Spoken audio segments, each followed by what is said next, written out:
আসসালামু আলাইকুম। কেমন আছেন সবাই? যারা গ্রামে বড় হয়েছেন তারাই হয়তো এটার আনন্দটা উপভোগ করতে পারবেন, অন্যথায় এই মজাটা আপনারা বুঝবেন না। গাছ থেকে পানি তাল পেড়ে খাওয়ার কি যে একটা আনন্দ, কি যে মজা। যাই হোক, প্রথমত আমরা একটা বাঁশ গাছের সাথে বাঁধলাম, তারপর সেটা দিয়ে গাছের উপরে উঠলাম। ওঠার পরে এক তাল পারবো তার আগে একটু দেখা লাগে না ভিতরে কেমন হয়েছে, সে টেস্ট চলতেছে। যখন দেখলাম না ঠিক আছে, তখন তো জিভে পানি এসে গেল, সহ্য করতে পারলাম না, খাওয়া শুরু করে দিলাম।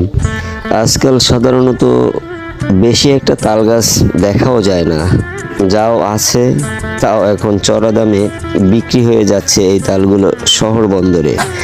একটা সময় তো এগুলো বিক্রি হতো না, এলাকার ছেলেপেলেরা দল বেঁধে কার গাছের তাল সেটাও দেখতো না, আনন্দ করে খেত।